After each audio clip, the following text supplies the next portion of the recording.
Olá, tudo bem? Eu sou o Dr. Francisco Almeida, sou psicanalista, mestre em psicanálise e hoje estou tendo a honra de receber em nosso consultório mais uma vez o Dr. Manuel Dias de Oliveira, que está apresentando seu 24º livro, O Fenômeno do Suicídio de Pastores.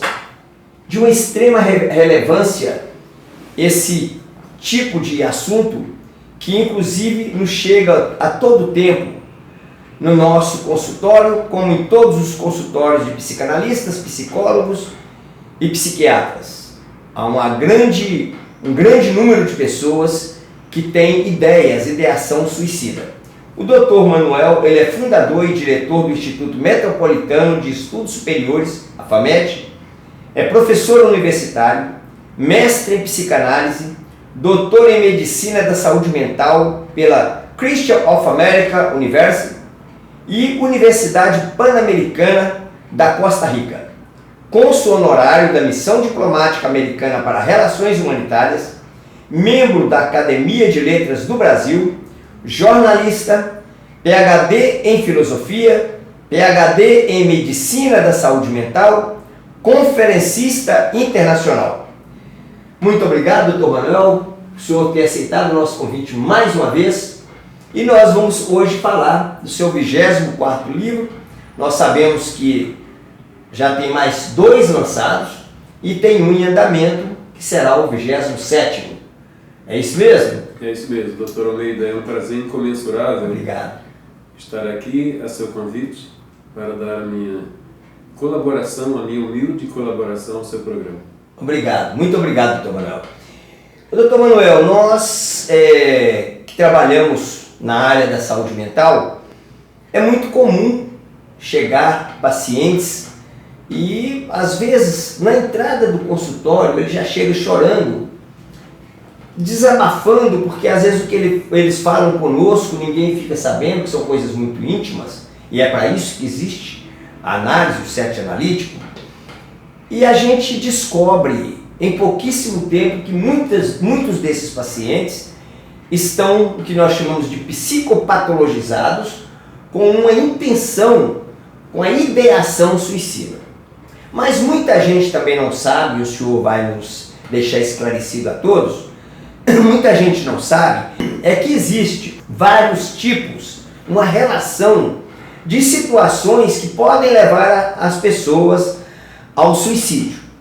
E nessa relação, praticamente esse menu, nós temos aí o fracasso financeiro, né? Nós temos aí o abandono, a solidão, às vezes a não aceitação da velhice, nós temos também o problema genético, nós temos o problema da depressão, a sazonalidade, a questão até mesmo de países frios, países gelados, onde alguém que sai de um país tropical como o nosso e vai para um lugar desse sente uma solidão, sente uma tristeza profunda e não sabe nem que é porque tem essa coisa do cinza, né? E uma gama de outras coisas que pode levar a pessoa ao suicídio, ao ponto de terem criado uma entidade fantástica, maravilhosa chamada CVC, que é importante que as pessoas procurem também o CVC, mas no início, quando a pessoa está sentindo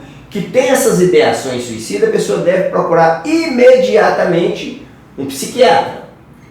Mas não pode deixar de trabalhar junto com o psiquiatra, de fazer um trabalho em relação a cuidar da sua saúde junto a um analista, que seja um psicanalista, que seja um psicólogo ou um terapeuta de sua confiança.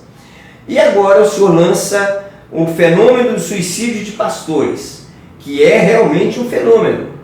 Eu, como psicanalista, como mestre em psicanálise, vi muito pouco na minha vida estudo sobre o fenômeno do suicídio de pastores, principalmente pastores ou que seja outros tipos de líderes religiosos, que eu também não sei se tem também essa estatística. Mas eu gostaria que o senhor, por gentileza, esclarecesse para a gente esse assunto e também falasse do seu livro. o fenômeno do suicídio dos pastores, que está à venda. Inclusive nós deixaremos o link aqui embaixo e vocês poderão adquirir, porque eu li e garanto para vocês que vocês se surpreenderão, porque é um grande trabalho. Dou para o senhor os meus parabéns. Mais uma vez agradeço por trazer até o nosso consultório uma obra, um trabalho tão fantástico, muito nos enriquece, porque através deste trabalho, alguns outros profissionais ou alguns outros líderes religiosos, inclusive que já estiveram conosco, eu me embasei para trabalhar essas pessoas no seu livro. Mais uma vez, meus parabéns. Obrigado. Fique à vontade, a casa é sua. Bom, esse livro, o título, O Fenômeno do Suicídio de Pastores, eu extraí da imprensa americana, porque nunca até 1980 até a década de 90 não se ouvia falar de suicídio de pastores. As pessoas comuns se suicidavam, mas pastores, o pastor sempre é visto como um super-homem.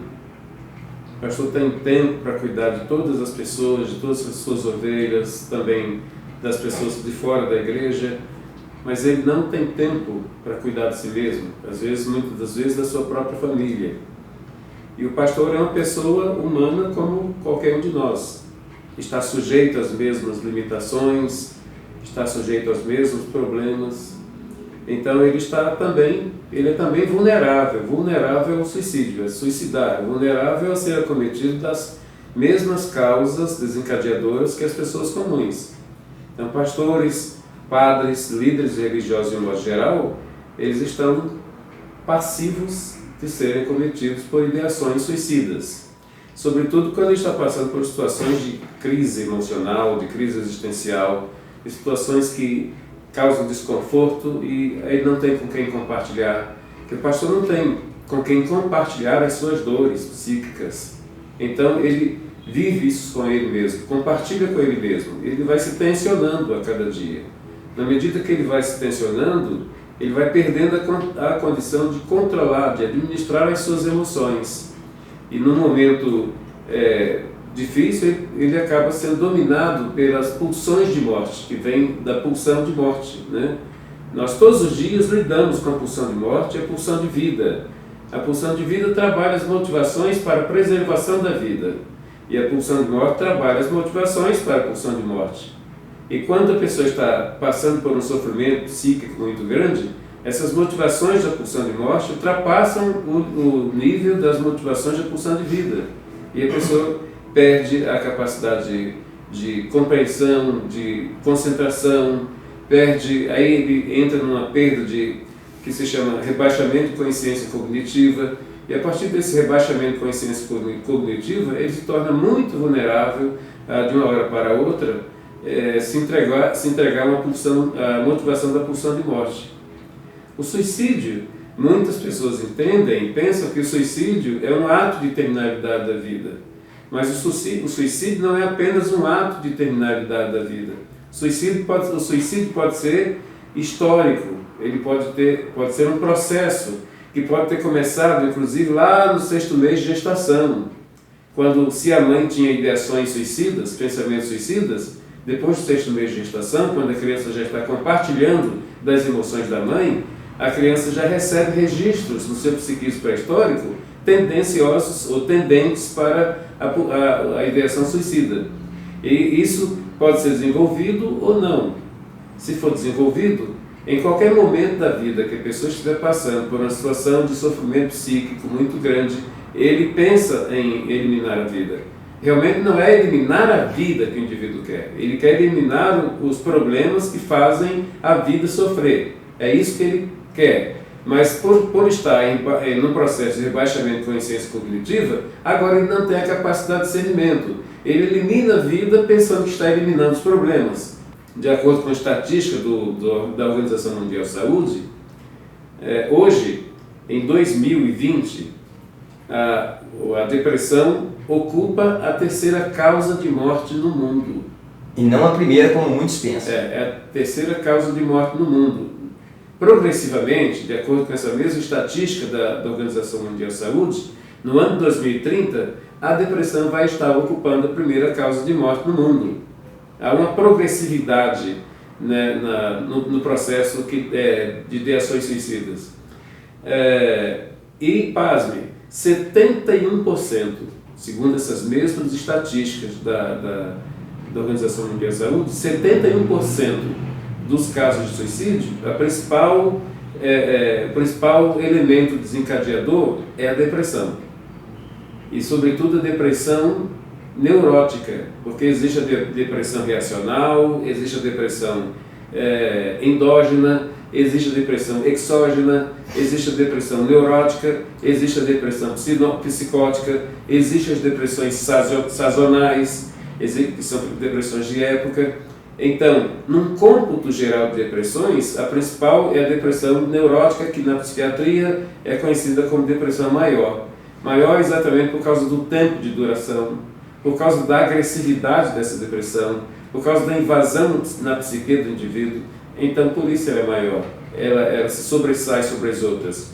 Mas existem outras condições que podem levar a pessoa à depressão, como você citou. A pessoa que está passando por um problema financeiro e aí está lutando para superar esse problema financeiro e não consegue alternativa de solução. Então, a alternativa que surge porque ele já está convivendo com a pulsão de morte, a alternativa que surge é, de fato, tentar a terminalidade da vida. E não seria a terminalidade da vida que ele queria a terminalidade dos problemas financeiros, assim como de problemas no casamento, na família, problemas sociais, problemas políticos. Então, existem problemas de variadas ordens que podem levar o indivíduo a começar a construir ideações suicidas, e no momento que ele está realmente sofrendo de uma dor psíquica muito grande, ele pode tentar o suicídio. Eu tenho no meu consultório 30 pessoas, e na maioria jovens, de 29 anos de idade para baixo. 29. A última que chegou tem 17 anos de idade. Dessas 30 pessoas, apenas duas as duas têm 42 anos, mas as 28 outras de 25 anos para baixo, que não encontram sentido para a vida. Essa última menina que chegou, eu pedi para ela me dar um motivo lógico, um motivo racional, que justificasse a sua tentativa de suicídio. E ela me disse: doutor, a vida perdeu sentido para mim. Por que a vida perdeu sentido para você? Porque eu não encontro motivação. Mas as pessoas não encontram motivações para a vida porque elas não têm motivos, elas não têm alvos, elas não têm projetos para a sua vida. Uma pessoa que tem alvos, que tem projetos para a sua vida, jamais ela vai ocupar a sua mente com ideações suicidas.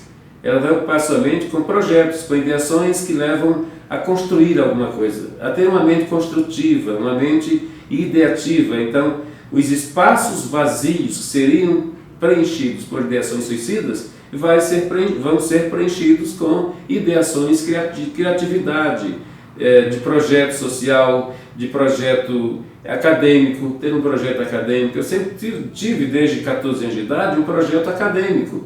Desde 14 anos de idade, eu pensava me enveredar pela carreira estudantil e me tornar um doutor, porque eu queria dar contribuições para o bem da humanidade. Hoje eu estou fazendo isso. Eu nunca parei de estudar, então nunca deixei de ter motivos. Quando a pessoa tem motivos, ela tem motivação. Motivo para a ação. Motivo para a ação. Motivação. Então, ter motivo é ter motivação, porque a consequência do motivo é uma motivação para alguma coisa. Sim. Né? Então, de fato, o suicídio é um fenômeno. Lá nos Estados Unidos começou assim, a imprensa divulgando como um fenômeno. Aqui no Brasil passou a ser considerado como uma onda, e onda não passa. Então, hoje nós temos muitos suicídios todos os dias. Todos os dias suicidam-se aqui no Brasil cerca de 41 pessoas por minuto. Então, é uma larga escala de suicídios. Se for levar em consideração as 24 horas, é muita gente. É muita gente. Então, os motivos, como eu disse, são diversos. Não é apenas a depressão. A depressão é apenas uma das causas, mas existem centenas de outros motivos. É muito curioso, o senhor falou aí sobre o feto. a partir dos 6 meses de idade, que ele também, mais uma vez, isso é um fenômeno, né? Mas este fenômeno nós podemos enquadrá-lo como um fenômeno químico. Sim, porque a depressão ela tem motivos emocionais, psicológicos, é química, ela tem motivos químicos, bioquímicos, né? Então nós temos depressões que são genética, por exemplo, ela tem causa bioquímica.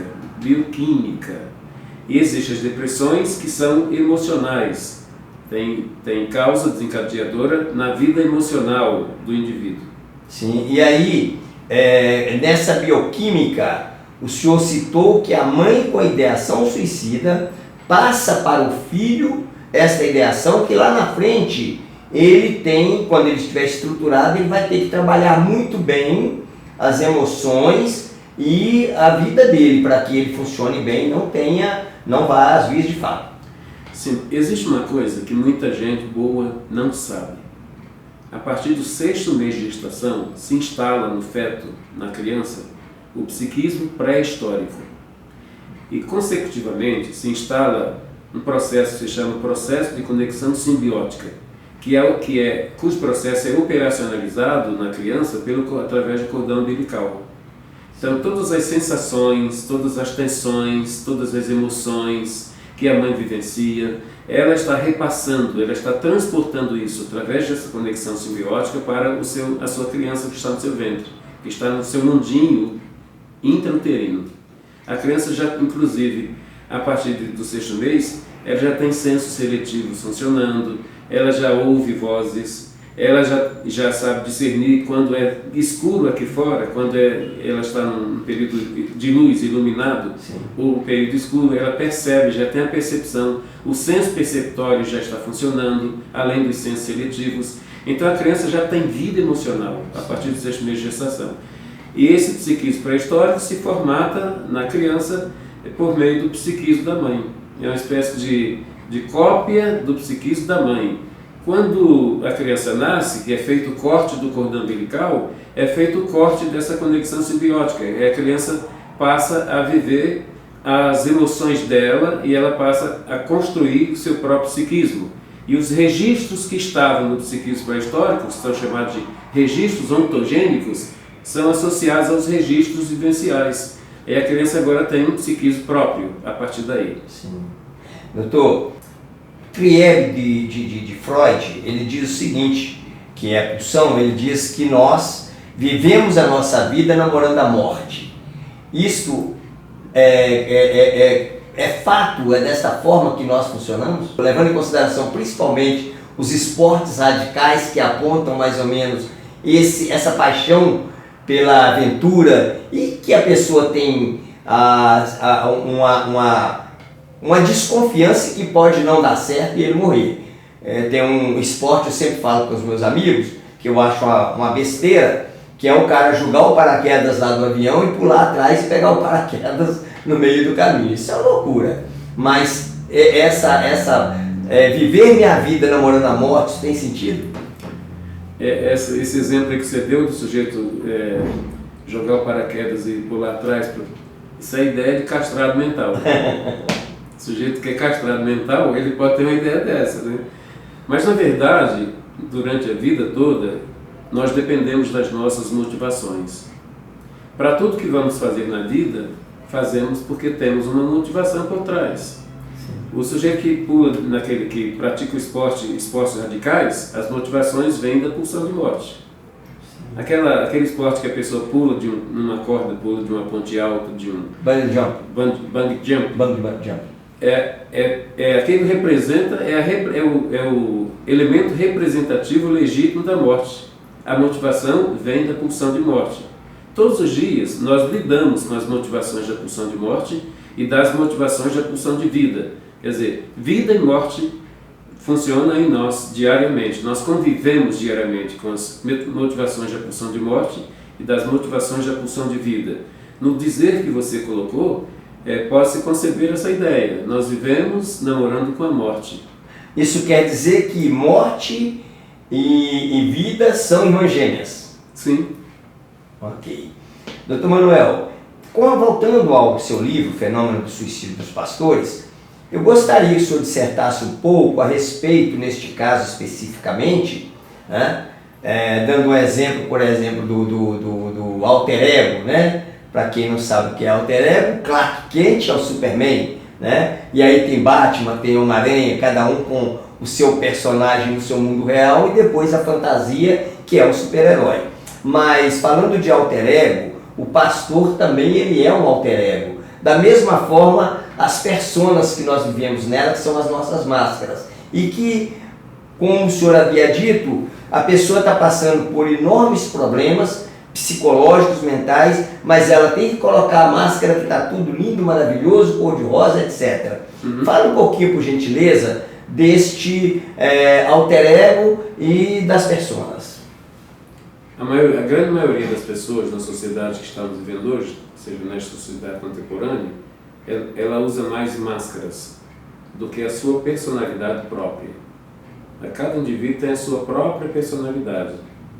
E a personalidade é inata, ela é temporal, ela é de uma pessoa única, que nasce, vive e morre. Quando morre, cessa essa personalidade.